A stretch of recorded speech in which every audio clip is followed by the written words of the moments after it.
soy la revelación de los seres humanos porque todavía no he procreado una semilla. No hay amor. Yo no tengo sino 7, 8 juicios. Y por esto le han agregado, mejor dicho, más de lo que no es.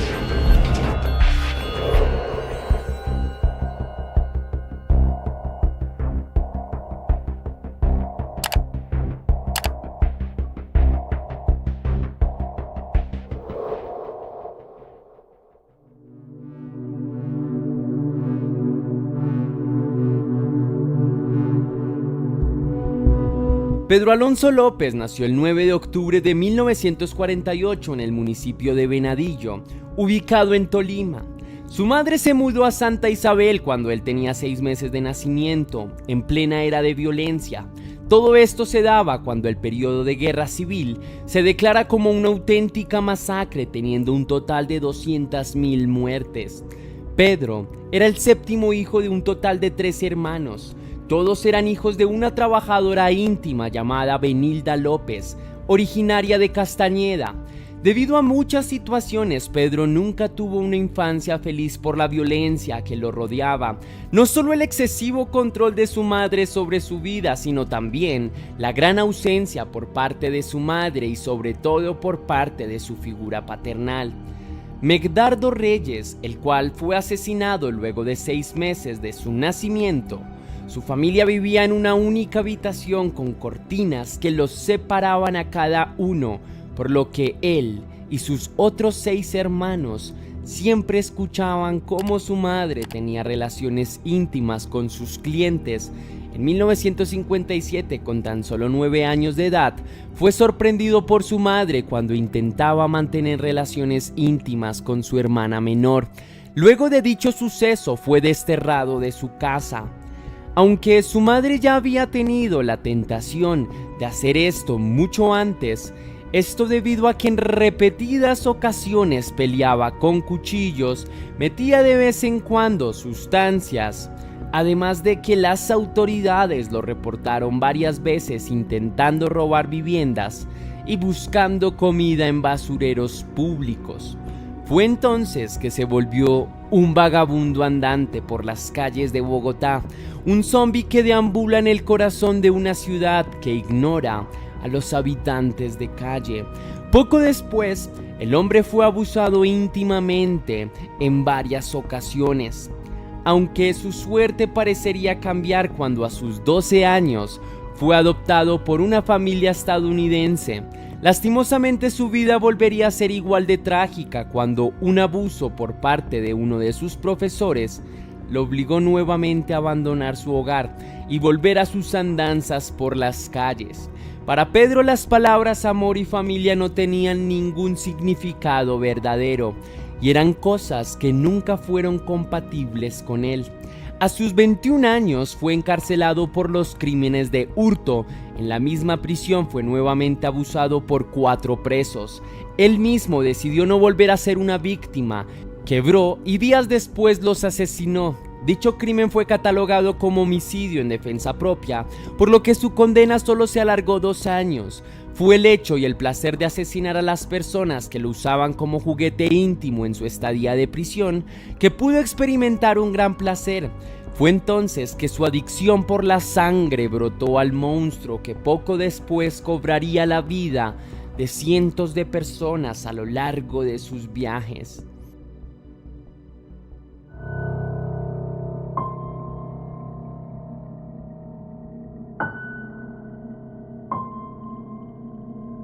Cuando Pedro logró su salida de la prisión en 1978, tuvo un largo y extenso viaje por todo Perú. Durante sus viajes y sus andares, él mismo reconoció que algo iba mal con él. De repente su actitud fue más explosiva, tanto así que empezó a atacar violentamente a múltiples personas, haciéndose su récord de acumular un total de casi 100 víctimas, entre las cuales figuraban niñas y jóvenes provenientes de tribus locales de todas las regiones que visitaba. Su maldad era tal que se vio obligado a poner la mirada más inocente que pudiera. Debía acercarse a las personas de día, ya que de noche podría parecer demasiado sospechoso y las ahuyentaría. En su viaje de vuelta a Ecuador, Pedro comenzó a viajar alrededor de la región de manera frecuente, tanto así que de vez en cuando se detenía en Colombia un par de días. Fue entonces que las autoridades recibieron reportes en los aumentos de los casos de personas desaparecidas. Todas las víctimas coincidían en una cosa: todas eran muchachas jóvenes. Sobre todo la policía vio un aumento y preocupación de la población, ya que las víctimas principalmente sufrían de esclavitud sexual y trata de mujeres.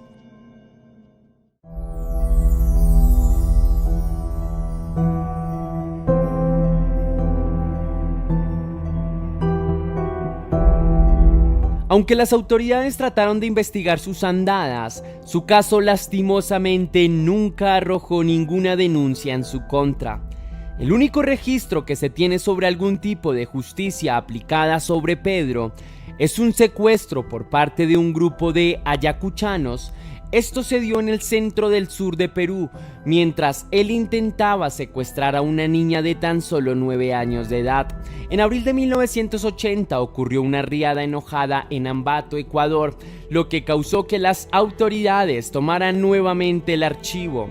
El caso de las personas que desaparecieron cuando las furiosas tormentas desenterraron los restos de 4 niñas. Esto generó una alerta y una investigación. Se recabaron los datos de víctimas bajo esas situaciones entre 1978 y 1980, sobre todo en Colombia y Ecuador. No fue sino hasta 1980 que este tipo de crímenes dejaron de verse como una casualidad. Con el pasar del tiempo, el averiguar qué les había sucedido a las menores resultó una ardua tarea. Esto incluso por los mejores especialistas. Los resultados arrojaron que los cuerpos de las muchachas que habían encontrado habían sido escondidos por alguien deliberadamente para tratar de que fueran descubiertos. El criminal había querido dejar sus señales en el crimen.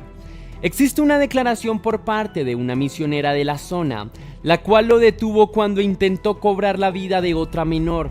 Aunque la misma mujer argumentó que lo dejó marchar, pero existe otra versión en la cual ella lo llevó a las autoridades peruanas, pero a ellos no les parece nada relevante los crímenes sucedidos contra comunidades indígenas en Ayacucho.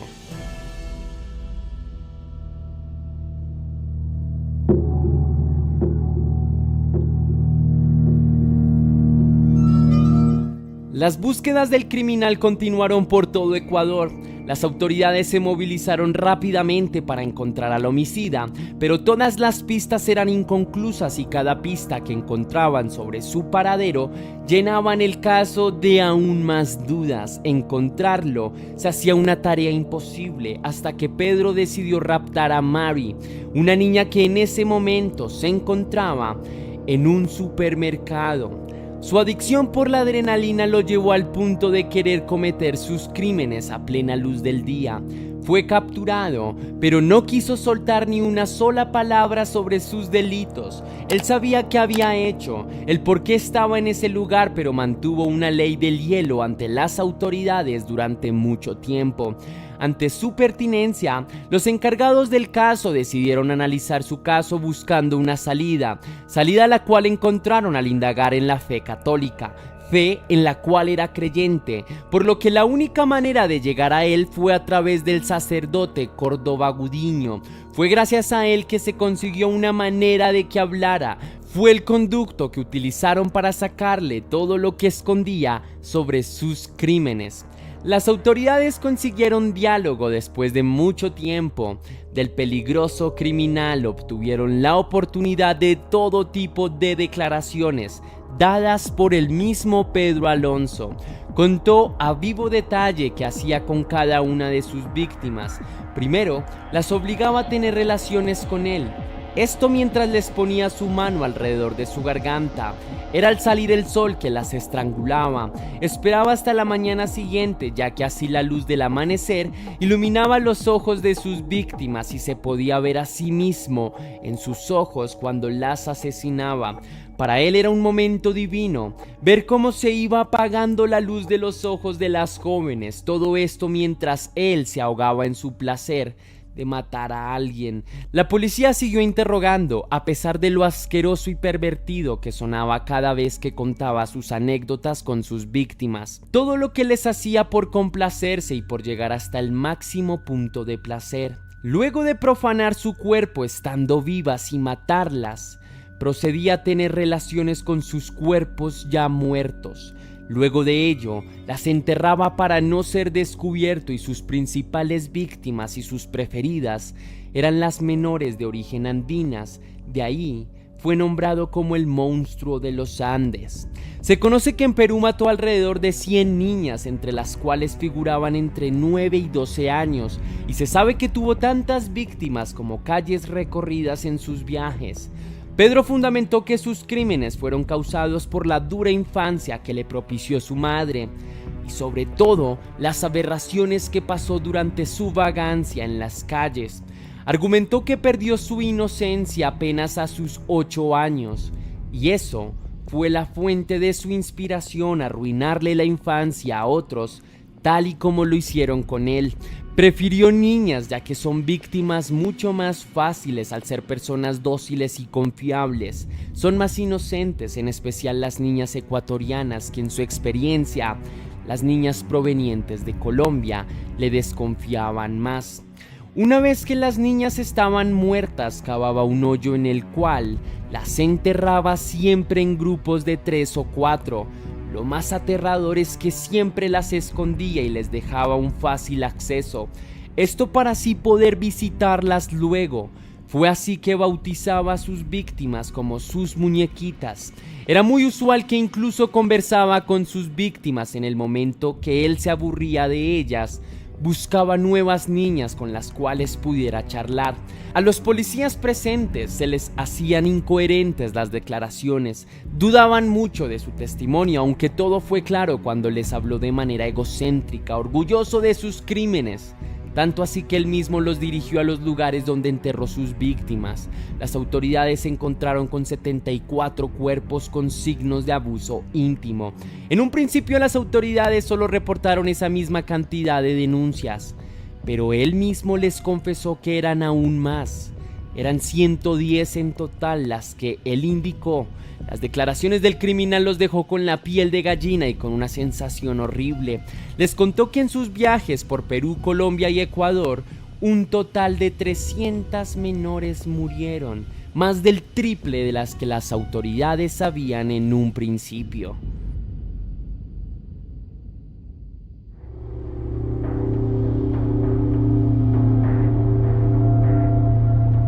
Luego de las múltiples pruebas y declaraciones presentadas ante las autoridades fiscales, fue sentenciado por 16 años de cárcel, pena la cual en los años 80 era considerada como una pena máxima por delitos de este tipo. Estuvo preso hasta 1994, cuando fue extraditado a Colombia para ser juzgado, juicio en el cual el magistrado lo determinó como demente, por lo tanto, no tenía la capacidad para ser juzgado. Fue así que Pedro fue enviado hacia un hospital psiquiátrico, donde permaneció 4 años, además de imponer una fianza de $50,000, esto acompañado del cumplimiento de su tratamiento psiquiátrico obligatorio. Además de que sería seguido por las autoridades judiciales mes a mes, aunque se hizo el desentendido en cuanto lo liberaron, nunca cumplió con ninguno de los términos. En cuanto fue liberado, desapareció y su paradero fue desconocido desde 1998.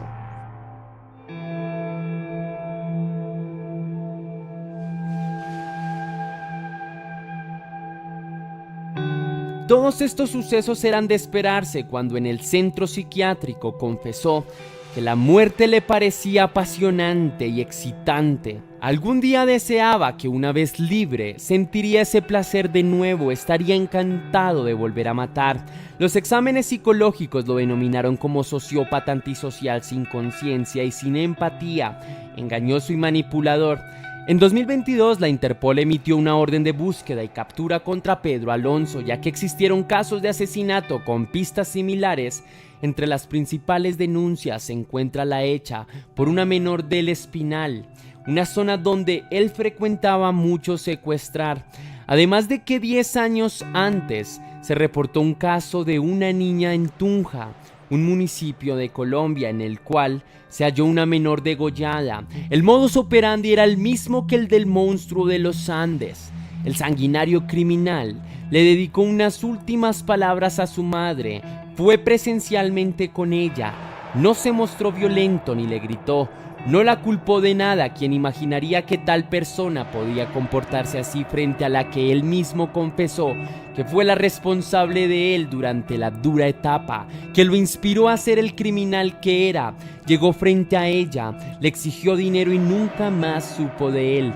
Su madre sabe que él sigue vivo a pesar de no saber de él desde hace más de 23 años. Su propia madre sabe que no ha muerto, a pesar de que quién sabe bajo qué condiciones le dijo a las autoridades que había recibido visitas de múltiples familiares fallecidos. Ella tenía la fe que la visita de su hijo no era uno de esos casos.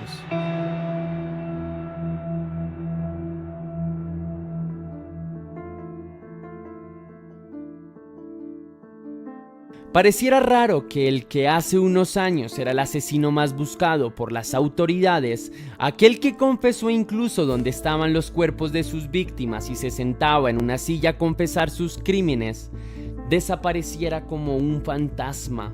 Parecía que la tierra se lo hubiese tragado, pero aún había algo de él. Los crímenes sucedidos de las mismas maneras, sea él o su legado sangriento el que sigue rondando las calles, el terror y las heridas que causó. Es algo muy difícil de sanar incluso con el tiempo. Dejó su huella en el mundo criminal, admirado por algunos, temido por muchos. Las 300 víctimas que dejó en su camino como criminal son el origen de todos esos sentimientos. Déjame tu respuesta sobre este caso en la caja de comentarios.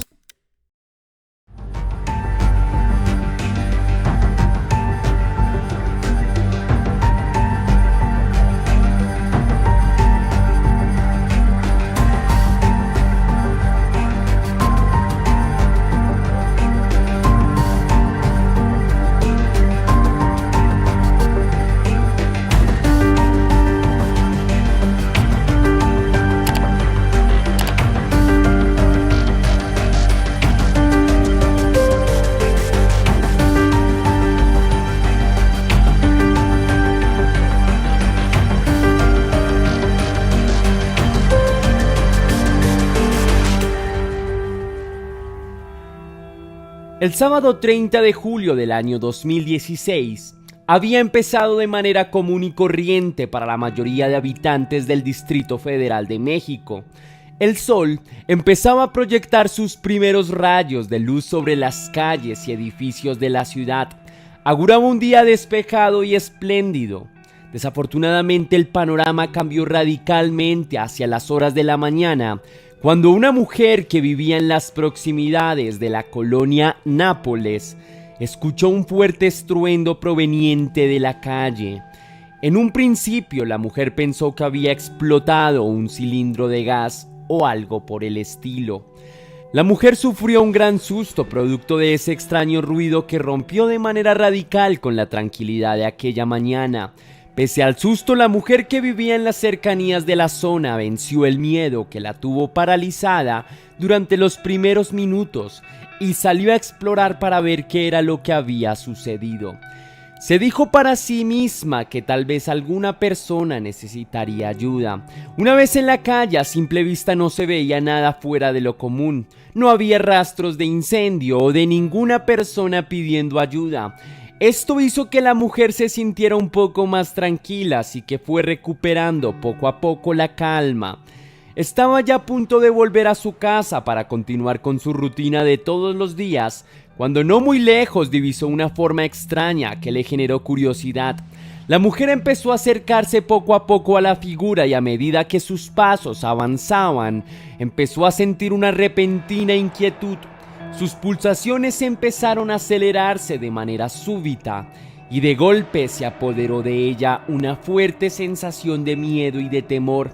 La mujer ya estaba tan solo a una decena de pasos de la figura que había divisado a lo lejos, y una vez logró ver con claridad de qué se trataba, su cuerpo entero quedó helado. Estaba segura que a lo largo de toda su vida no había visto nada tan escalofriante. Ante sus ojos tenía un escenario totalmente visceral, una mujer desnuda y con múltiples heridas, huesos rotos y un semblante prácticamente irreconocible. Yacía muerta en la mitad de la calle.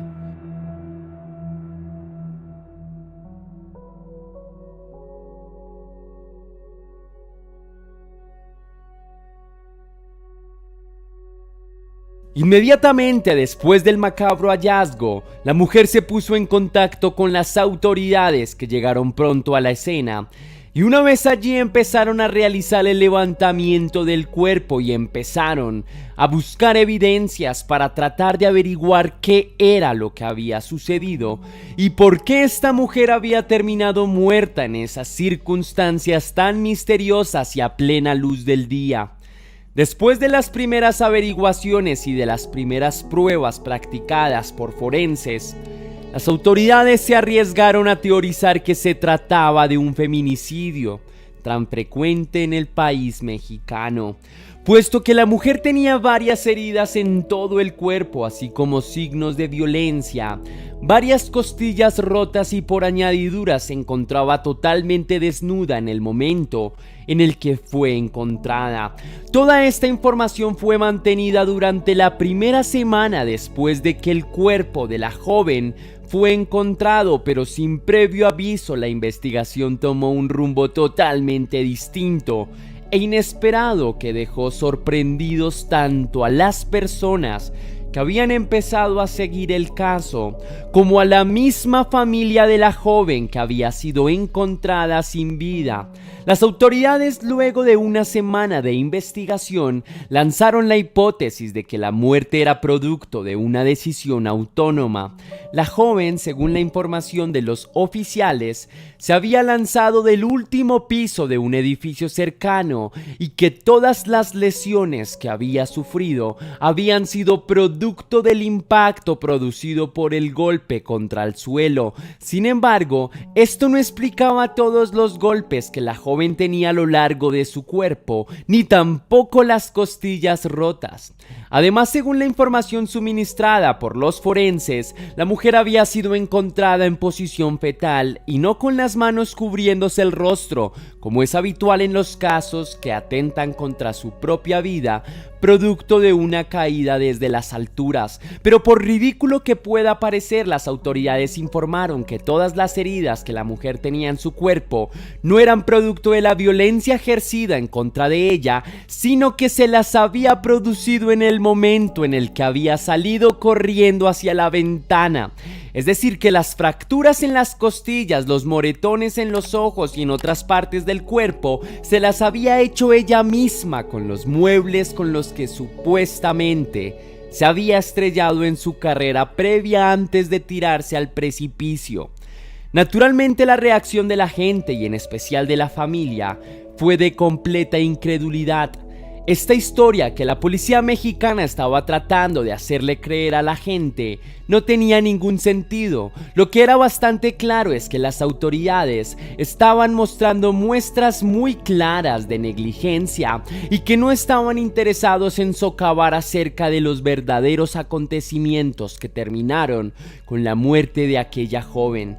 Pero ante la incredulidad de la gente, la reacción de las autoridades mexicanas no fue necesariamente la de ahondar o redoblar los esfuerzos para encontrar la verdad de lo que sucedió.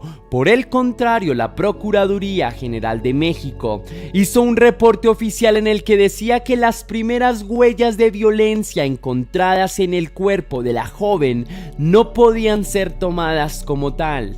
Posteriormente, la mayor parte de las evidencias encontradas en las primeras pruebas que se le realizaron a la muchacha fueron desmentidas. La Procuraduría argumentó que estas nunca habían llegado a ser verificadas realmente y que eran primeras evidencias o hipótesis. De cualquier forma, el público y en especial la familia no estaba satisfecha con los nulos esfuerzos que estaba realizando la policía mexicana, así que muchos doctores, en especial de nacionalidad colombiana, puesto que la joven fallecida era de origen colombiano, empezaron a revisar los datos que la propia Procuraduría había publicado. En uno de ellos, y en el cual los investigadores colombianos centraron sus análisis, es que el cuerpo de la colombiana había sido encontrado a 5,3 metros del edificio. Una distancia demasiado extensa para que una mujer del común hubiera corrido en un salto. Según los investigadores, solo los atletas olímpicos mejor preparados logran saltar una distancia tan amplia, y para hacerlo necesitaban tomar carreras de al menos 45 metros de distancia que naturalmente la joven no habría podido recorrer. Y ante esta reveladora información que muchos investigadores aportaron, la Procuraduría mexicana salió a defender todavía la versión de que ella se arrebató su propia vida, argumentando que poco antes de caer la joven se había estrellado contra un árbol, causando que su cuerpo cayera varios metros más lejos. Esta última postura de las autoridades mexicanas causó todavía más indignación. Si realmente la joven colombiana hubiera caído en un árbol, este hubiera absorbido el impacto, no habría hecho que la mujer rebotara. Según los investigadores privados, además de la violencia que evidentemente esta joven había sufrido previo a su asesinato, posiblemente también había sido arrojada por la ventana por las mismas personas que la habían asesinado. Pero ¿quién era esta joven colombiana que vivía en México y por qué había sido asesinada en tan extrañas circunstancias?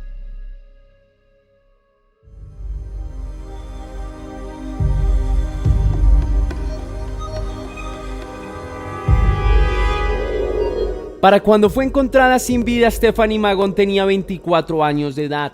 Era una mujer colombiana nacida en la ciudad de Cali, en un ambiente familiar lleno de cuidados y en el que recibió mucho amor. Su familia era numerosa y alegre, por lo cual desarrolló una personalidad que, si bien no era totalmente extrovertida, era ante todo desenvuelta y carismática. Una de las peculiaridades por las que Stephanie más destacaba era por su rostro, con unas facciones perfectamente definidas, ojos claros y muy bellos, y una boca ceñida con gruesos labios. Stephanie era una joven sumamente hermosa y, consciente de su belleza desde joven, había soñado con ser modelo. Pero los sueños de la joven caleña tuvieron dos grandes impedimentos: su estatura y el dinero, pues ser modelo no era tan fácil, así como pagar los cursos de modelaje y en el ingreso a las agencias siempre fueron quisquillosos por su altura. Sin embargo, Stephanie fue obstinada. Ella tenía muy bien definidos sus sueños y con el nacimiento de su hijo buscó todavía con más ahínco cumplir con su sueño. Luego de algún tiempo intentando ingresar a la industria, una agencia vio el potencial que la caleña tenía y la contrató, pues dijeron que su rostro era tan impactante que el hecho de que la joven midiera 1,64 no tenía demasiada importancia. El año 2016 empezó siendo bastante prometedor. La caleña, que para ese momento estudiaba comunicación social y periodismo y trabajaba para una agencia de modelaje local, ganó un casting de modelo con la agencia mexicana New Icon Model Management, que le cubriría tiquetes y gastos del viaje. Así fue como, tomando sus maletas y apoyada por su familia y su esposo, Stephanie Magón partió hacia México en busca de consagrar su carrera como modelo, pero sin sospechar que en este país la esperaría la muerte misma.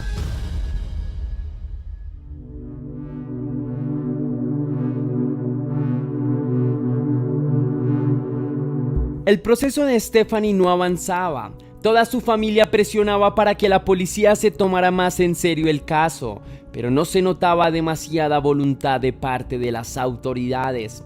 Sin embargo, Apenas unos meses después de que el cuerpo de Stephanie fuera encontrado sin vida y con claras muestras de violencia en la colonia Nápoles, en la calle Miami, en el Distrito Federal de México, una mujer había llegado a una estación de policía con síntomas claros de violencia, alertando a las autoridades de que a pocas calles de donde había sido encontrada la colombiana, en un edificio ubicado en el World Trade Center, habían varias mujeres latinas retenidas en contra de su voluntad.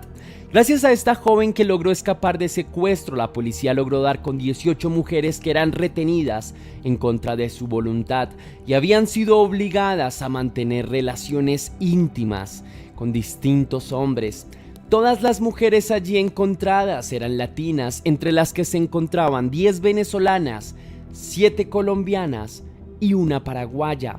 Debido a la cercanía espacial y temporal de los acontecimientos, empezaron a aparecer teorías de que posiblemente Stephanie había sido víctima de una red de trata de personas. Ante la presión ejercida por los medios y los familiares, el Departamento de Investigación tomó un poco más en serio el caso de la colombiana, logrando obtener un registro de video en donde se documentaron las últimas horas de vida de la caleña. En el video se ve que Stephanie sale del edificio en el que vivía y en el que posteriormente sería encontrada sin vida hacia las horas de la noche, acompañada por amigos. Aquella noche la muchacha asistió a una fiesta y en horas de la madrugada volvió a su apartamento acompañada de varias personas. Al parecer la fiesta continuó durante un rato y hacia las 5 de la mañana se ve como la joven sale a despedir a varios de los invitados. Luego de esto, se ve que la caleña ingresa a su casa y no vuelve a verse.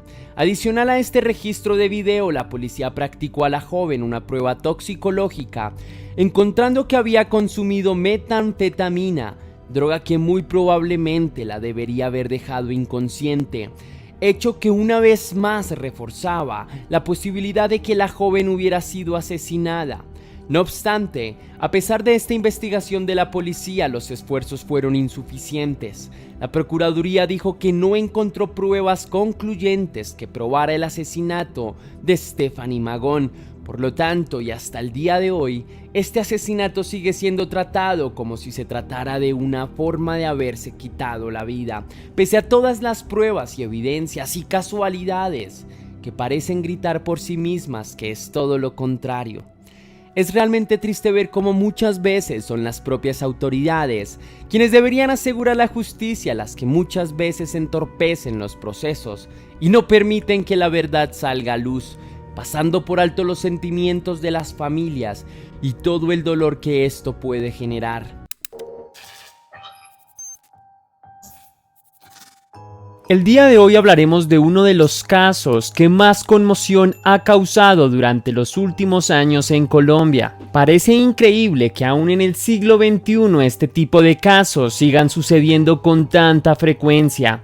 El caso del que hablaremos en el día de hoy ha tocado tanto a las familias colombianas porque es algo que podría suceder en nuestras familias y en el que, a pesar de que pensemos de que estamos exentos de situaciones de este tipo, siempre hay personas inconscientes buscando hacer el mal.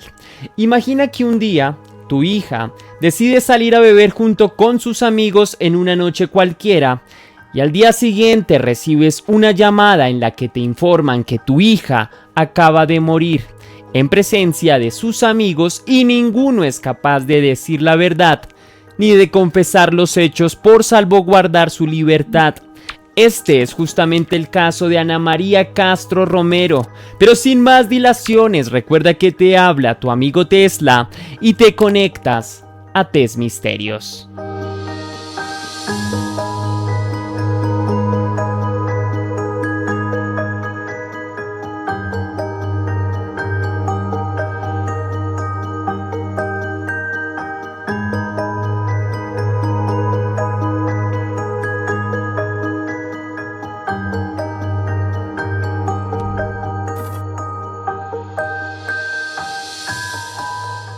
Nidia Romero tenía una familia totalmente normal como cualquier otra familia. Tenían inconvenientes que nunca escasean, pero haciendo un balance general, eran una familia feliz incluso pese a la muerte de su esposo, que marcó mucho a toda la familia. Nidia vivía junto con sus 2 hijas y su yerno. Ella se dedicaba principalmente al mundo estético, cortes de cabello, tintes, uñas, entre otros. Su vida era tranquila, gozaba viendo cómo sus hijas habían crecido. La menor de ellas, Ana María, era la luz de sus ojos. Era una chica radiante, llena de sueños y aspiraciones, que luchaba día a día por conseguirlos. Decía constantemente que quería irse del país. Estudiaba maquillaje y le fascinaba ese mundo al que quería dedicarse por completo. Hasta el 4 de marzo, la vida de Nidia y de su familia no había tenido mayores sobresaltos. Ese día se levantaron como cualquier otro día. Ana María, cuando no tenía clase en las mañanas, prefería pasar un rato más de lo normal durmiendo, pero ese día se levantó más tarde del usual. Charló con su mamá un rato y ya en horas de la tarde informó a su madre que iba a salir en la noche a encontrarse con su amigo Paul y a tomarse unos tragos. Desde un principio su madre fue escéptica a la idea, no por superstición, sino porque el día siguiente su hija tenía compromisos académicos desde las horas de la mañana, así que se limitó a decirle a su hija que fuera responsable, que tuviera cuidado y sobre todo que no olvidara que mañana tenía clases. Entonces le recomendó no llegar tan tarde a la casa. Ana María no sentía incertidumbre de nada, sabía que sería una salida como cualquier otra con su ya conocido amigo. Lo que no sabían es que esa sería la última vez que se verían en la vida. Ana María salió de su casa, se despidió de su madre, tan afectiva como siempre. Nidia le escribió a eso de las 8 de la noche con la típica preocupación de una madre por su hija y reiterándole enfáticamente que no olvidara sus obligaciones. Ana María respondió ante la insistencia de su madre que no se preocupara, que ella asistiría a clase y que conocía muy bien sus obligaciones. Este fue el último contacto que madre e hija tuvieron. Asaltada por las constantes preocupaciones, su madre llamó a Ana María innumerables veces. Trató de comunicarse con ella vía chat, pero tampoco le fue posible. Ana María simplemente se desapareció y no daba una señal de su paradero. La intranquilidad de Nidia se apoderó de ella. Conocía a su hija y sabía que siempre avisaba con tiempo las cosas. Era comunicativa y no le gustaba preocuparla bajo ninguna circunstancia. Pasaban y pasaban las horas y la respuesta por parte de su hija nunca llegó. Así amaneció y Nidia seguía sin saber absolutamente nada de su hija. Se encontraba totalmente desesperada ante esta situación. Era casi el mediodía cuando Nidia recibió una llamada de un número desconocido. El remitente era una amiga de Ana, pero para tristeza de Nidia y su familia, las noticias no eran alentadoras. Paula le comunicó a la madre de la muchacha desaparecida que en ese momento estaba siendo tratada en el hospital Simón Bolívar debido a que había sufrido un grave accidente. Desde ese momento el mundo de Nidia se comenzó a derrumbar tan rápido como pudo, tomó lo que tuviera a su alcance y se movilizó hasta el hospital. Al preguntar dónde se encontraba su hija, las noticias fueron todavía más desalentadoras. En el hospital no habían ingresado a ninguna persona con el nombre de su hija, ni tampoco figuraba con su número de cédula. La angustia de la madre no hacía sino aumentar. En ese momento, mientras hablaba con el personal encargado de urgencias, se le acercó una doctora y le preguntó si estaba buscando a una chica. La señora inmediatamente respondió que sí, que buscaba a su hija de 21 años. La doctora respondió que al hospital había llegado una muchacha de aproximadamente esa edad, pero estaba indocumentada. Asimismo comentó que según el cirujano, la muchacha que estaba siendo tratada ya no tenía posibilidades de sobrevivir ya que tenía muerte cerebral. Desde ahí, Una terrible sospecha se apoderó de la mente de Nidia.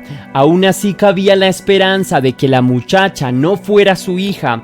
Podía ser otra desafortunada joven que había sufrido un accidente. La recomendación de la doctora fue que identificara a la muchacha y comprobara si efectivamente se trataba de su hija. Los momentos previos en los que Nidia caminó por ese eterno pasillo que conducía al quirófano se dilataron hasta casi quedar detenidos. Pero en ese momento el cirujano le dijo a la madre que la muchacha ya había fallecido a causa de un paro cardiorrespiratorio. Nidia cuenta que durante el camino a la morgue lo único que hizo fue rezar y pedir que la muchacha que había acabado de fallecer no fuera su hija. Sin embargo, cuando Nidia entró a la morgue y desde lejos vio el cuerpo, supo que quien allí yacía era su hija. No fue solo el impacto de saber que su hija acababa de fallecer, sino la incertidumbre de bajo qué circunstancias había sucedido todo, por qué el cuerpo de su hija había llegado indocumentado, por qué ninguno de sus compañeros estuvo cerca de ella en el momento en el que el accidente había sucedido. ¿Había sido realmente un accidente? ¿O quién era el responsable detrás del asesinato de su hija? Todas estas preguntas bombardearon en un instante la cabeza de Nidia, pero para encontrar respuestas habría aún que atar muchos cabos sueltos.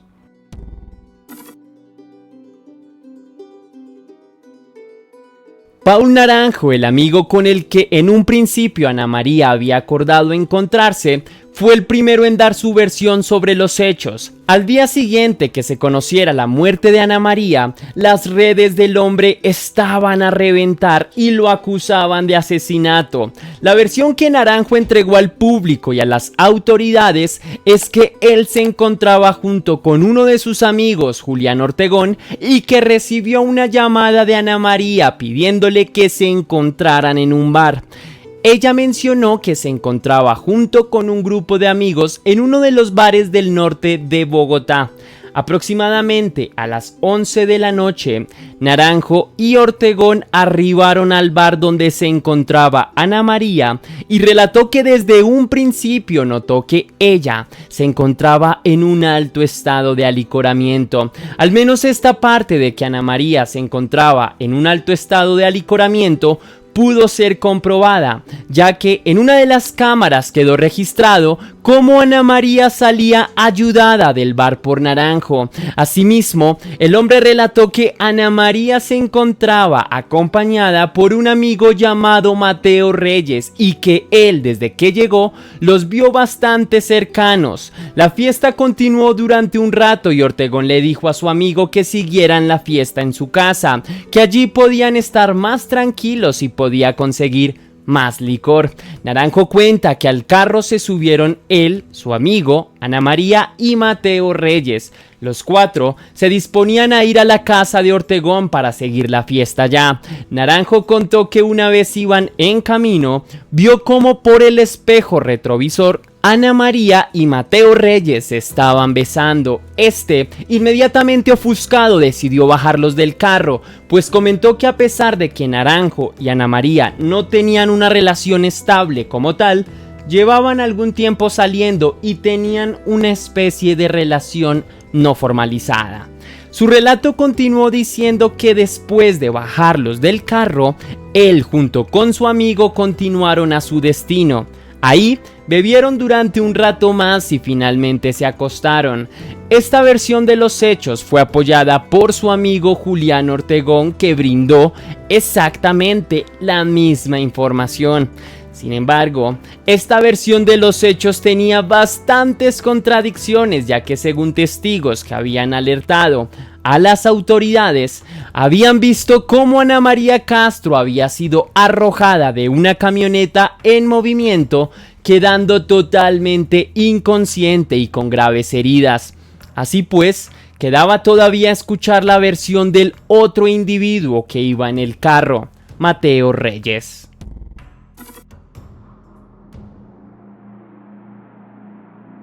Poco tiempo después de que Nidia se enterara de la muerte de su hija, recibió una llamada de Mateo Reyes. La madre, todavía en shock, quería obtener todas las respuestas. Inmediatamente Mateo le comentó que habían estado tomando junto con otros amigos en un bar del norte de Bogotá, que posteriormente habían llegado dos amigos de Ana María y que los habían invitado a beber en el apartamento de uno de los dos. Debido a que Ana se encontraba bastante ebria, les pareció una decisión pertinente. Respecto a los hechos que sucederían posteriormente, Reyes indicó que él había presenciado cómo Ana había salido volando de la camioneta Kia Sportage negra en la que habían llegado Pau Naranjo y su amigo Julián Ortegón. Reyes indicó que él había presenciado el momento debido a que iba siguiendo a la camioneta en un taxi. Después le mencionó a la madre de Ana María que también recordaba haber estado en la camioneta, pero que los dos sujetos lo habían hecho bajarse de ella, dejándolo tirado en medio de la calle. Para Nidia, esta versión también tenía bastantes incongruencias, pero como se dio cuenta posteriormente, estaba mejor articulada que la versión de la de los otros dos hombres que se encontraban implicados en el asesinato de su hija.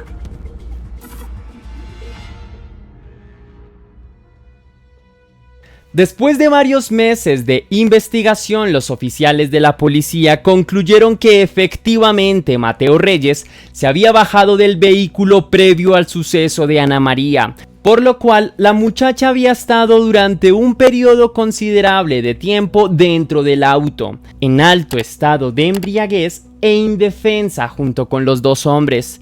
Según las autoridades, al interior del carro se produjo una pelea que tuvo como resultado el asesinato de Ana María Castro.